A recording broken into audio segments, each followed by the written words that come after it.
Sa atong pagkahibugso ning kalibutan na ihatag pamaagi unsa on pag-survive sa kinabuhi. Kung moagi kining video na ako sa imo ha, ako di usa ka OFW 2016 pa ako nang inabuhi bisag wala kay pakialam sa akong kinabuhi basin ning masalagmaan nga ganahan kamo tan-aw sa akong video. Kani akong mga video pahitungod ni sa akong trabaho diri sa laing nasod.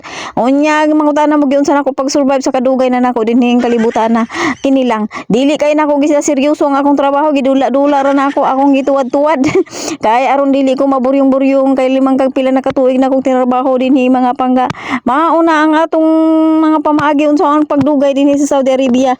Lingaw-lingaw ang kinabuhi ayaw hunahuna og mahuman ang imong kontrata ang importante nga ma-provide nimo ang panginahanglan sa imong mga anak dito sa Pilipinas. O gibati ka og kami nga lingaw-lingaw ang imong kaugalingon aron di ka maburyong-buryong. O pag gutomon ka pagkaon ayaw pasmo-pasmo ka aron ang imong utok inig uli nimo sa Pilipinas maayo pa.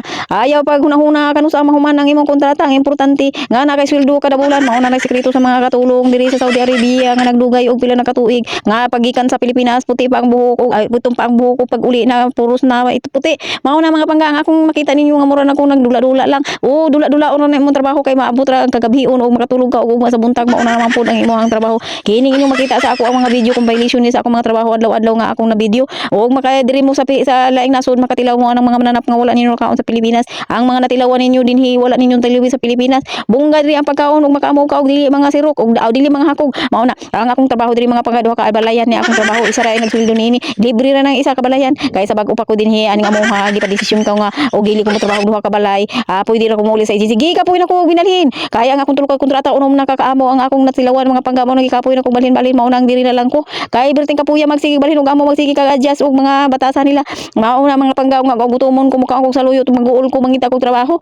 Mao na ang style nako dinhi aron malingaw akong kinabuhi masurvive ang pila ka tuig nako nga pagpuyo ni ining dapita higog mao ng trabaho ati manon ang mga amo aron ganahan siya mosildo unya manguha na lang sa kamunggay mga panggaro maayo ni akong kabuhi ay kagabuhi na lang ko ani ginawiyaw mga pangga gipakita na ko sa inyo ha unsay trabaho sa mga katulong dinhi kay og naka-graduate pa ko mga pangga og nakakuha ko kurso dili nga ni ang trabaho og dako ang sweldo nga akong makuha kay diri bisan pag unsaon natugo nga og katulong lang taga mayra ka ang sweldo kay atong 20 mil tila ara na sa Pilipinas pero okay ra kay wa man tani padayon og eskwela mao ni ang mga kasagaran akong mga trabaho dinhi mga trabaho ko sa akong balay sa akong amo akong idula-dula aron malingaw akong kinabuhi og mangutana mo gyud sa ano mo survive nga wala mi labing-labing self-service ra na mga panga unya dinhi ra tataman kay magtrabaho na punta kay buntag na unya salamat sa papaminaw maayong adlaw kanyong tanan.